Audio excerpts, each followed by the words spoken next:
Hey guys, Desolator Magic here. Well, you might remember me mentioning MTG Goldfish. It's your number one source for ruining the game with needlessly specific stats and site-wide encouragement of net decking, which everybody knows, including the original makers of the game, that ruins the game. So I hate them, and even Wizards tried to get them shut down because of how much damage they did to the game, and now at this point it's irreparable. So thanks for that, Goldfish. So it's not too surprising that just today they released an article that says, if you are not happy with the state of Magic, stop giving Wizards your money. So this could go very blame the fans, it's your fault, or it could be, oh, it is what it is, I'm a neutral fence sitter, or it could be absolutely throwing Wizards under the bus and then backing it up to hit him again. Don't know, haven't read it yet, but it is written by Saffron Olive, your favorite man-bun-wearing, snobbish, elitist douche pro-wannabe player who occasionally writes things. He's kind of like me if I was a rude French waiter and also way more of a Wizard's ass kisser. But occasionally he tells it like it is, and occasionally he's right, so this should be interesting. So he starts with, in just the past week, we've had two new uproars in the Magic community. First, Wizards released a tepid and likely unhelpful ban list update for Standard, featuring just Uro. And yeah, he's not wrong. That was a pathetic list. That is pretty much a fact. Like, that, go on Arena. It's proven at this point that did not go far enough in Standard. If you were to poll, 10,000 players who know what they're talking about, and say, give me your ban wish list, you get rid of the outliers and you'd pretty much end up with Lotus Cobra, Scoot Swarm, Zenith Flare, Torbrand, Innkeeper, and or the Lucky Clover, Hedron Crab, Embercleave, Winota, Auspicious Starix, Dream Trawler, and Ugin. And listening to that, if you know anything about the Standard meta, you're probably like, yeah. Okay, yeah, those are all pretty darn problematic. Like, some you might be on the fence on, but you're like, I could see why people would want them gone, and they probably should go, yeah. That's 11 cards, okay? They banned one card, and it should have been 12. That's why people are so mad, in case you haven't been following this. Anyway, moving on with the article. When most of the community felt like Omnath, Locus of Creation, was a bigger issue, it certainly was not a bigger issue than Uro. That is false. If you give his history and the decks he's in outside of Omnath decks, he was the bigger problem. I think maybe Omnath I'm kind of on the fence with, but any of the 11 I just named are a higher priority than Omnath. He's not that good, and he's 4-color. That's pretty narrow. And then if they kill him, then, oh good, I'm so glad I ran 4 colors for this, to have him die the second he comes out. He's good, he's just not, like, game-breakingly good. He's just pretty good. Without all the free crap you got with Uro, he's been crippled. So I do think they made the right decision between them, but nobody wants any of the things I just named in the game. Not a single one of them. If you ask me, Ugin himself was a bigger problem than Uro. And honestly, I think Lotus Cobra was probably above all of them. So yeah, he says that even if Wizards had refused to ban a chase card from its newest set, Lotus Cobra, or Omnath, either one, at a minimum, multiple cards need to be banned. Yes, exactly. Nobody wants to give a list because somebody would be like, really? Well, I play over like 1,500 games per season on Arena, so if you don't, I could see why you would think differently from me, but that's just being uninformed. And also, I don't know if you knew this or not, but I run a pretty big YouTube channel about Magic with a lot of subscribers. So I follow the game pretty closely compared to the average casual player who has other things to do in their life. This is my full-time job. The whole, I haven't seen it in a game yet, so it must not be problematic and you must be wrong, no. So then he says, just hours after the ban restricted update, they, dropped all the Walking Dead cards.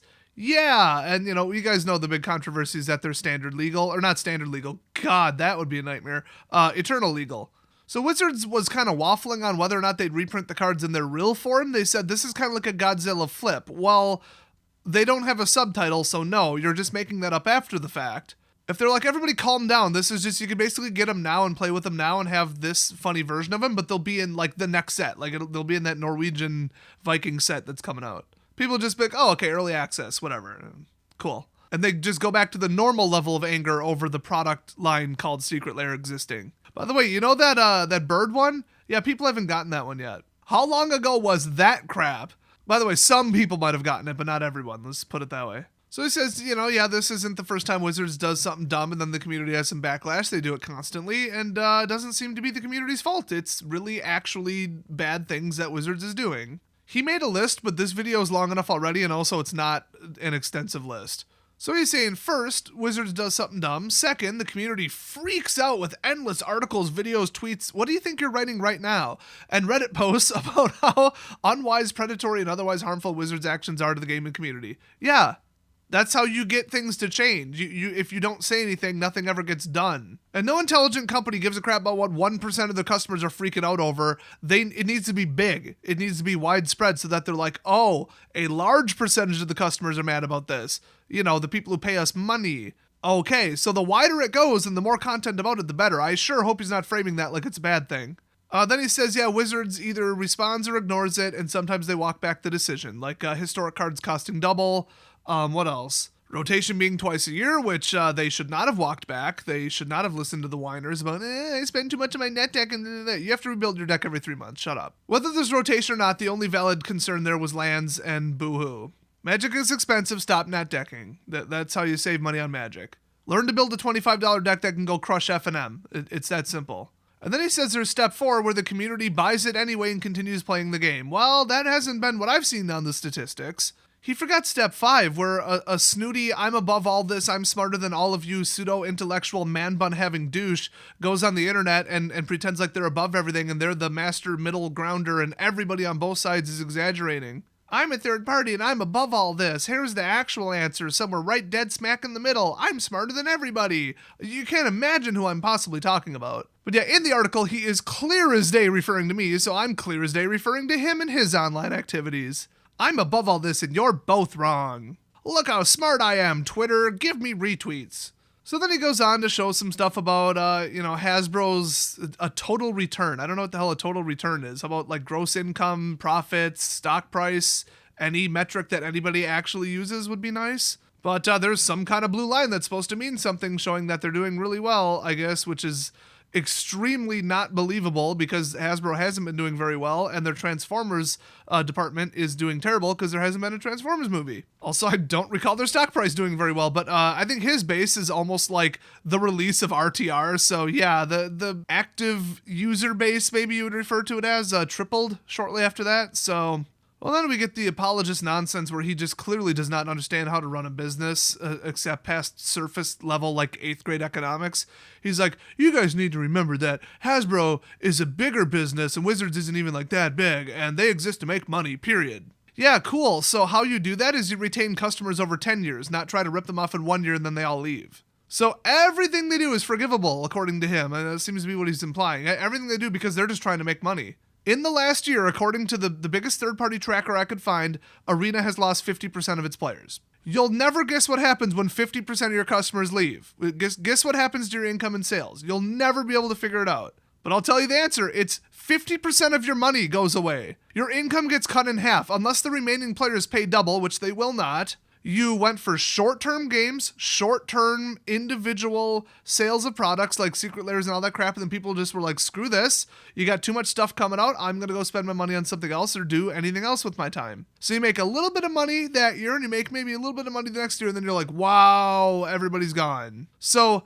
if they exist to make money, period, which is also not true. A lot of the people who work at Wizards just do it because it's it was their hobby, it was the game they enjoyed, and they actually give a shit about it. They're not like selling something that's completely meaningless to them. But yeah, having a thriving user base that invites more people into the game because it's in good shape and it's enjoyable and fun and not going downhill, that is how you make money on anything other than the short term. Now, the Chinese commercial model is rip everybody off because you can restructure, you can lie, you can, bribe people. But if your product's defective crap, you just move to a different building, rebrand it, and start up again because there's, another sucker born every second, and you could just disappear, reappear, form a new business, make a fake CEO, pay off a bunch of people, and suddenly you're back in business selling the same defective crap. It's all about now. I'm impatient, I want money, I'm greedy, and I need those profits now. I will do anything. I will poison people. I will use illegal things. I will pollute. I will lie about this, that, and the other thing. It doesn't matter. I need money now as quickly as possible because there's always tomorrow and I can clean up the mess later. That is the Chinese model. Everything's fast. Who cares? We don't need a reputation, a customer base, nothing.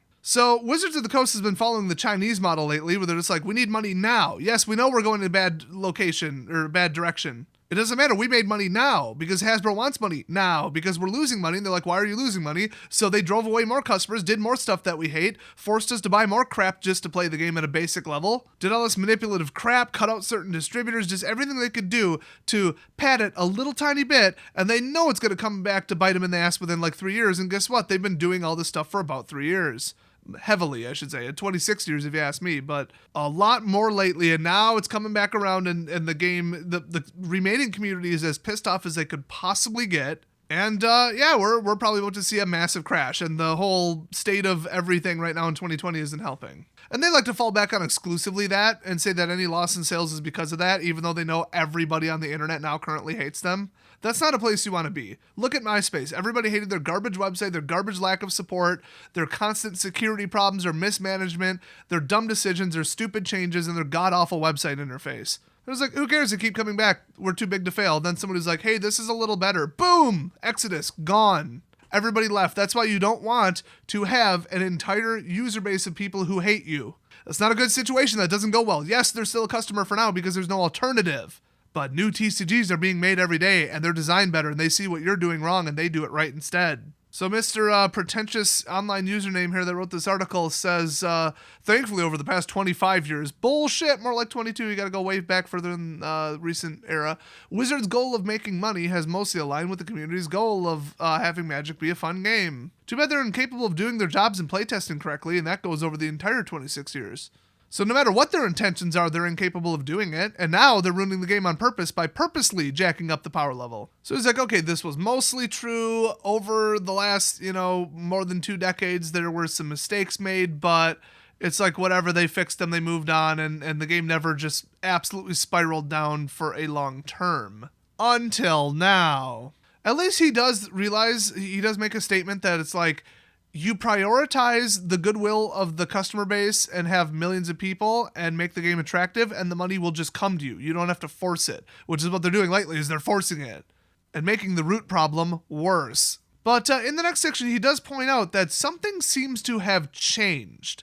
So they said Greg Leeds was the old CEO and he's out, and Chris Cox came in 2016, and people are saying right around then things seemed to change, or shortly thereafter, and I noticed that. So people like to use circumstantial evidence to, throw Chris Cox under the bus. It could be his fault. It could not. Who knows? It could be just mismanagement. It could be absolute intent. He could be going full-blown, commercial Silicon Valley douchebag CEO who doesn't know what the hell he's doing. Is just more money, more bottom line, numbers. I'm a numbers guy. Basically, Apple's new CEO. He's like, what, quality? An actual customer base? A good reputation? No, we need to make money. Do more abusive stuff and violate monopoly laws. And make cheap, untested, defective garbage and then blame the users for it. Oh, they're bending? Oh, when you hold them a certain way, it blocks the antenna and drops the call. Who cares? Blame the users. Who cares? You should be focusing on making more money, not fixing our products or fixing our reputation. So that's what I imagine Chris Cox is probably like, but who knows? Who knows how hands-on he is? I mean, Wizards does other things than just make Magic, first of all. And he's the CEO of, I guess, the branch, which makes him not a CEO because it's Hasbro and he's not the CEO of Hasbro. Who knows how any of that crap works? He's technically like a branch manager, but he probably gave the title to himself. Maybe it's a shell company subsidiary model. I have no idea.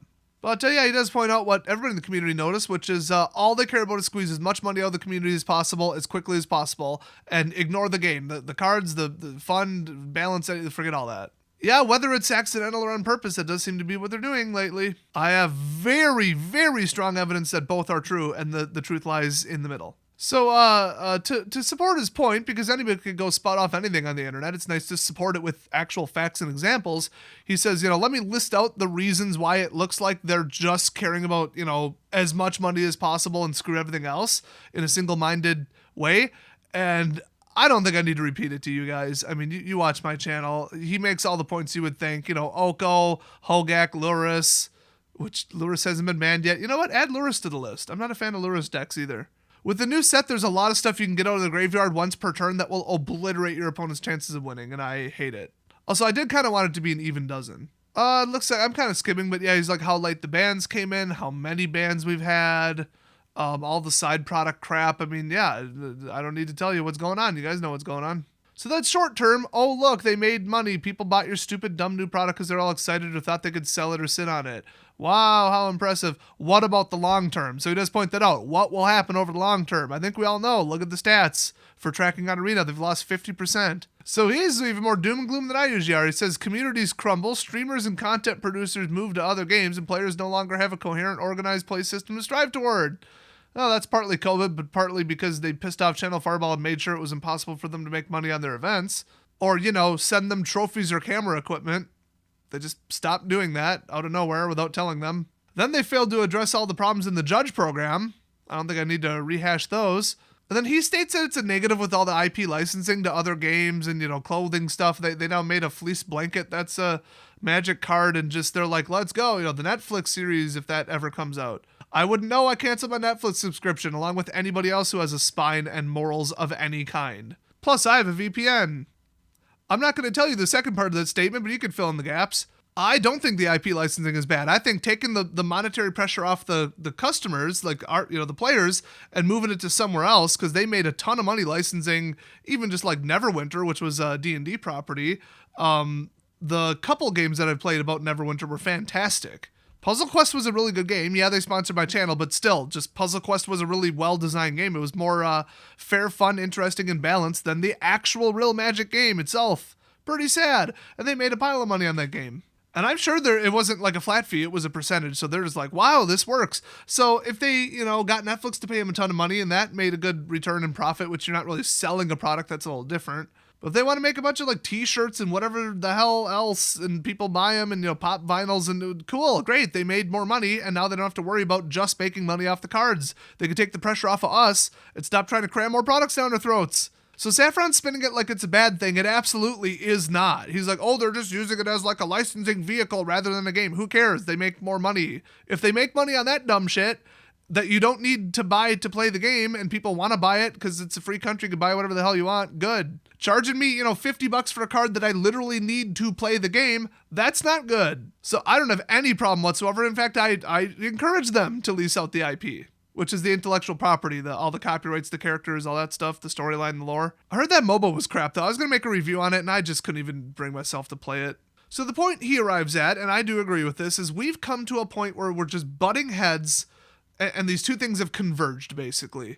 We've got, hey, remove this broken crap, and Wizards is like, hey, we like money, we're not going to cripple our standard set any more than COVID already did. So he says the community has come to terms, hell no they haven't, with the fact that Wizards is not going to ban something from a set that just came out. They are not going to do it. And we've got a long history in the last 2.5 years of bans saying that they will wait a while to ban something. Look at how long it took them to ban Reflector Mage, Smuggler's Copter, the Saheeli Cat combo. In fact, I think that was the one where they said, no, we're not banning it. And then like 2 or 3 days later, they turned around and emergency banned it. I mean, banning Emrakul before the Marvel, when we knew the Marvel, the free casting card was the problem.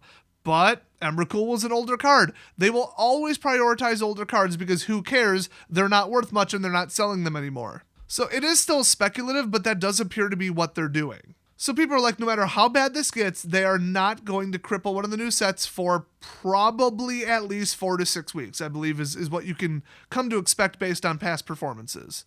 They claim they're working around tournaments, but they worked around a tournament and they still only banned Uro. So yeah, Uro's old as hell. So they're so afraid and so paranoid about somebody saying, I just built this deck. You just banned like $120 worth of Uros, even though they bought the cards a year ago and have been playing with them ever since. Probably won $300 in prizes too in a normal year. But rawr, you just cost me $120 and it's so expensive to play the game because they constantly net deck and don't know how to do anything else in a deck building game. So I'm quitting forever, and then they take their giant pile of money they spend on Magic and leave. I mean, that's right up there with all the Hollywood douchebags who said they're going to move to Canada if Trump wins, and then Trump won, and then they stayed here and just complained on Twitter. That's the dumbass, whiny, butthurt net deckers when their stupid broken shit deck that they got free wins with brainlessly gets banned. They're like, hey, you cost me $150, I'm leaving. And then a week later, they're like, hey, look at this deck I just built. That's a terrible example. They don't build decks. Look at this deck I just copied. This is almost as good. Yeah, they're addicted to the whole, I'm the best player ever, and I always win because I copy everybody else's work and run the tier 1 deck, and look how good I am.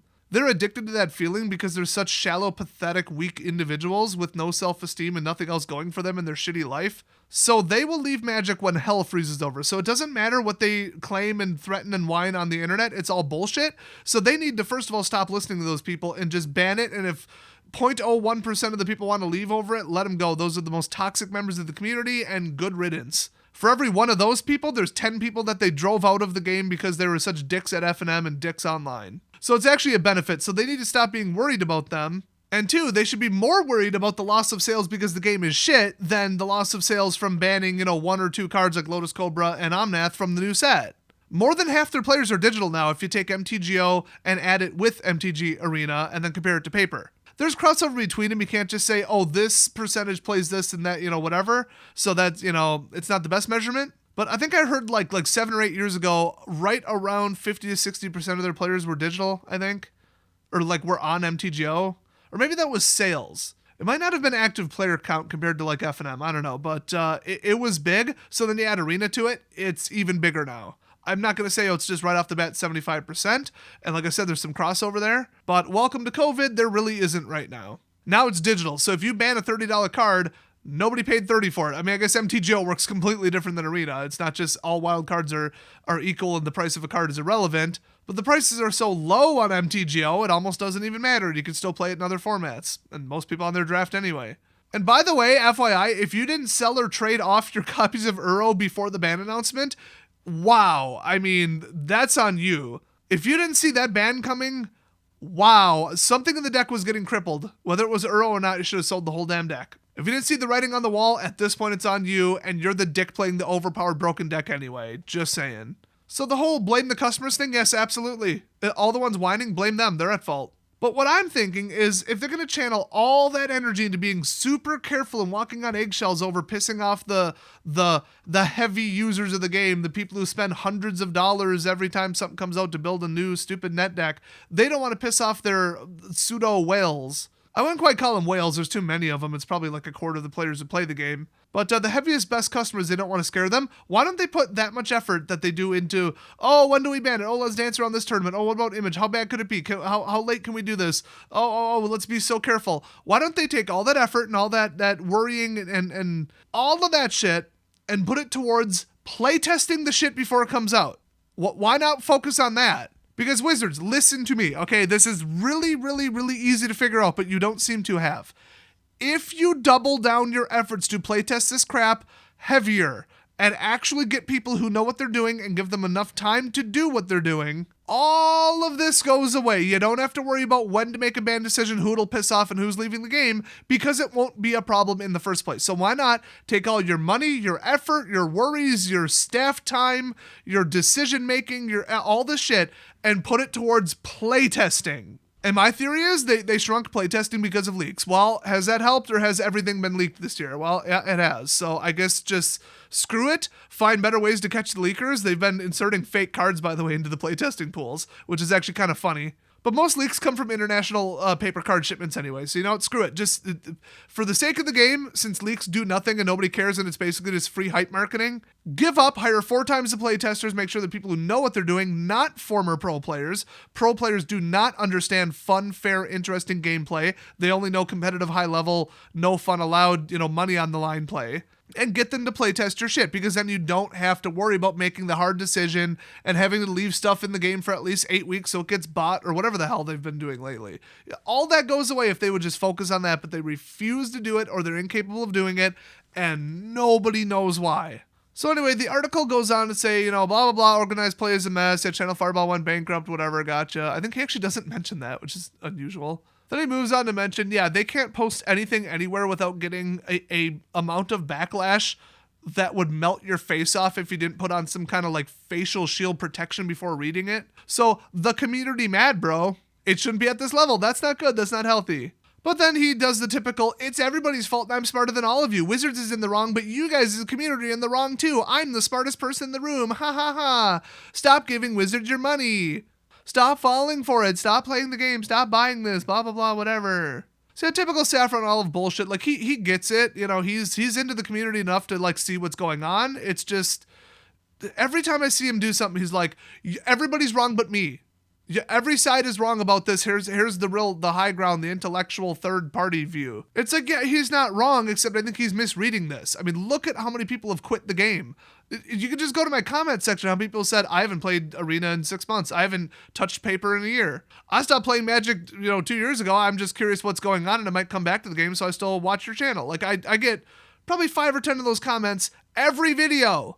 I could be like, here's a new deck I built, and random comments will be, well, this is neat, but I quit the game a year ago. And you know how many comments I have that are like, I'm new to the game, is this how it always was? Or I'm new to the game, I didn't realize it didn't used to be this bad. Or, just a random comment I might get.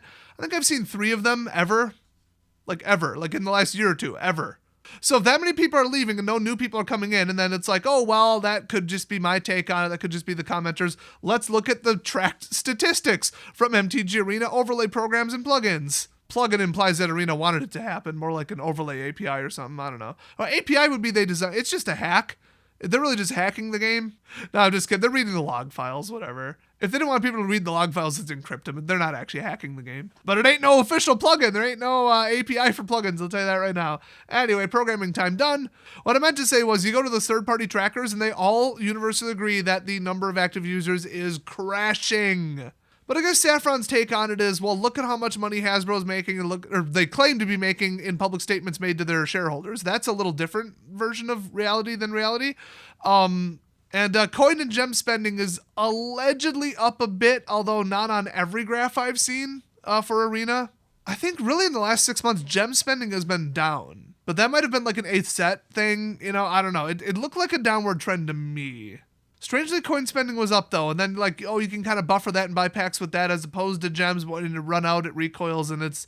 I don't know if we have enough data to really make a conclusion, but it's not like, hey, look, half the players left, and also, oh, look, half the gem spending is gone. Although, honestly, the graphs I saw might have been gem spending average per user. I think it was, actually. It was not, like, global, grand total gem spent by everyone, because that probably would be down 50%. So...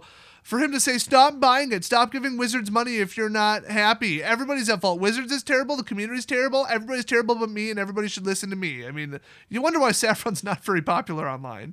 When people are like, Xbox is better, no, PlayStation's better, no, PC's better, Saffron would come in and be like, tabletop games like Monopoly are better for these reasons, and you're all wrong and I'm right. And then everybody just like throws their gaming consoles at his head and says, shut up, the adults are talking. That's basically Saffron's online career from what I've saw. It's not like I follow him and read everything he writes, but that's just the vibe I've been getting from him. So my take on it is I do agree with the whole vote with your wallet. Like, it's just like Netflix. Like, you can complain about Netflix and whatever, but if you still continue to give them money every month, you're either deciding that this isn't that bad, and I'm exaggerating. It's not bad enough for me to ditch the whole thing. It's like, 5-10% of what they're doing is bad. I agree with the rest of the company. They make some good things, and maybe they do have some good staff members, and these are just mega, big slip-ups, but whatever, I'm not canceling. Or maybe you're just like, oh, I hate them, it's terrible, I'm going to cancel. Then you don't because you just are too lazy to find an alternative or go find some content on YouTube to watch. It's just apathy, laziness, and just an unwillingness to put your foot down and just do something. So for those people, stop giving them your money. I mean, it's just like Apple. Stop giving Apple your money. How stupid are you Apple fanboys in 2020? You should have stopped giving Apple your money around 2005. All they make is abusive, monopoly-abusing, anti-consumer, hard-to-use, hard-to-fix bullshit that's overpriced to hell and back while they pocket mountains of money so that they can just do whatever they want and just pay every legal fee and every fine and every tax evasion bill they get from Europe. They just don't care. They're just spending your money on it while they continue to be a terrible company funded by you personally. At a certain point, it's like, you know what? Screw my purchases. Screw all this non-portable, which is by itself monopoly-abusive shit. I'm going to switch to Android or some other open platform, whatever. I am getting out of Apple land. I'm selling that. I'm going to buy a real computer and we out. I don't care if you go to Microsoft or Linux. Do anything. Just get the hell out of Appleville. Stop giving Apple your money. They are terrible. It's like Bank of America. How can you still have an account at Bank of America at this point? How can any person get up and look themselves in the mirror in the morning and not be disgusted by what they see if they still have a bank account at Bank of America? PayPal and their 41% customer satisfaction rate? Why is anybody still using PayPal? Stop giving PayPal your business. EA and Activision? Stop giving them your money. Oh, it's terrible. It's anti-consumer. But I don't want to not play the new game, even though it's terrible. It's like, just boycott them. Just do it. Oh, no, you don't get to play the new Call of Duty. Boo-hoo. Play something else. Hell, do something else with your time. Nothing will ever get done if the companies think, look at all this bad press, look at all this bad customer feedback, look at all the internet outrage mobs. Is it affecting our bottom line? Well, then I guess we could ignore it. We probably should do something about it, like morally and like strategically, and it might backlash at some point. But in the meantime, I mean, no rush. We're still making the same money we were before. I don't care how good a game is. I will never Never, ever, ever buy another game from EA or Activision as long as I live. I don't care how good it looks. Until they fix their damn company, I am never giving them another penny. I don't care what it is. And I have skipped some games that I really wanted to play. But some companies just need to be either taught a lesson or sent to bankruptcy. One of those two is the solution, and I would say Wizards is well within that category. They are right up there with Activision, in my opinion. But Des, why do you keep giving them money? I don't. I closed my shop. I haven't bought. I usually would buy several $1,000s, even in a year, tens of thousands of dollars worth of Magic product, sell them locally, keep them, sell singles, invest, buy, sell, all that. Haven't done any of it. Haven't touched it. The last 3 sets that came out in paper, haven't bought them at all. It's probably actually 5 sets at this point. I really wanted the Cat's Secret Lair, but I don't want to give Wizards money because I don't want to encourage that. So I didn't buy it. Arena, I play it 100% for free. The only reason I literally still play Magic and I'm still one of their customers is because 1, I can play Arena for free, and 2, some parts of Arena were still not shit, basically the parts that weren't standard constructed, and lastly, my YouTube channel about Magic the Gathering is my sole income just about right now because my other 2 careers are absolutely screwed because of COVID. So everybody who's like, why do you still play the game? Why don't you just quit if you hate it so much? Because this is my job. The second one of my other channels takes off, I am out of here. You are never going to hear from me again unless you sub to my other channels, which is why I keep telling people, Desolator Gaming and EST, Emergency Survival Tips. You're going to want to be subscribed to them. And people have gone over there and they're like, oh my God, Des having fun and enjoying things and making happy, positive content? What the hell? I've never seen that. I'm scared. Well, then you must not have been subbed to my channel for like 4 or 5 years ago because that's all the content I made until Wizards started screwing up. And now, I always told people, if Wizards does something dumb, I make a negative video dumping on it. If they do something cool, I make a positive video praising them for it. I'm not on any team. I don't have any kind of narrative. I don't have an agenda here. I call stuff what it is. So, let's see if we can solve the puzzle together. Why do you think my content has been overwhelmingly negative to the highest possible degree in 2020? Maybe it's because literally everything Wizards did was terrible in 2020. Everything. I'm a pretty easygoing person who doesn't get mad about anything in my random daily life, like in real life, but Magic has pushed it past the limit for me. There's no happiness, there's no leeway, no. They're on Desolator's naughty list. Now, I could, just be like, I disapprove of this, but whatever. It'll get better sometime, you guys. Here, let's focus on this good thing. That wouldn't be genuine. That would be real. I'm tempted to do that because it would get me more subs, and it would be, the most vanilla crap blah content, and I'd have double the amount of subscribers and views, and I'd be rich. But I can't do it. They're that bad of a company that I can't do it. Literally, my money, my career, my job rely on it, and I'm unwilling to do it because they are fucking terrible. So that's where we're at. That's where Wizards is. I think they should go somewhere other than being there. So while a lot of good points were in this article, the whole, conclusion he came to is not that great, but the point is still valid. Stop giving Wizards your money. Stop buying this stupid crap. If they don't make any money on this Walking Dead product, do you think they're ever going to do it again? No, they will not do something that doesn't make money. That is a fact. So boycott it. And if you want to go for bonus points, publicly tell them you're boycotting it. That way they don't look at lowered sales numbers. They're like, must be COVID. No, it must be those thousands of pissed off people on the internet we keep hearing about. And more importantly, hearing from. And as soon as it hits the press and there's articles about it, there's YouTube videos about it, and there's, big, website news stories about, look what they just did. Wow, the community's pissed. Like, I've heard about some really, really bad things that have happened in, like, Star Citizen and, like, EVE Online. And I don't have any interest in it, but now I disapprove of the people who made those 2 games because once in a while, they screw up bad. I should say EVE is actually pretty well run now, but they've done some bad things, gotten called out for it, and it reached me. I'm not anywhere near that game, but I heard about it. That's not good. And they're like, oh, crap, dude, look at how many views this got. Oh, crap. And then they get worried and they're pressured to fix it. So the fact that Saffron kind of called out the whole internet hate mob rage, complain about everything and make big widespread, everybody's making videos and articles, good. Like, what bad could that possibly do? That's literally constructive, even though it's just like sheer rage. It still has a point and it gets things done. Sometimes, Wizards is a very stubborn, very clueless company, but pressure to make them go in the right direction is valuable. Even if it does nothing, it's a worthwhile good try, just saying. So the whole movement of don't spend money on tickets to stuff until they kick all the creepers out of the judge program. That was a thing. Stop buying paper products at all until they fix the paper. That was a huge push online. hit them where it hurts. Hit them in the wallet. I mean, a lot of people say, I'm going to keep buying stuff because maybe if we spend more money and give them more money, then they'll stop having to get so desperate and do anti-consumer stuff that makes them more money. You've got a little bit of a point. They are doing this lately because they're desperate, it would appear. But if everybody's screaming, stop doing this or we're going to boycott you, and then they're like, maybe we should do something even worse. Maybe somebody will come out and say, maybe we shouldn't. Maybe we should do something they actually like so that they're willing to give us our money because we've earned it. Instead of buying the same basically broken, defective product at the end of the day, that's what it is, over and over and over. So yes, I would encourage you all to lower your spending to as low as you possibly can, if not zero, on anything that Wizard sells, and then double down on online telling them why you're doing it and that you're doing it. That is the only way to fix this. That, or you go work at Wizards yourself and try and fix it yourself. Those are the only two ways I can see to fix it. So anyway, thanks for watching. Hopefully that new CEO gets fired because I still think it's all his doing. And I'll see you guys next video.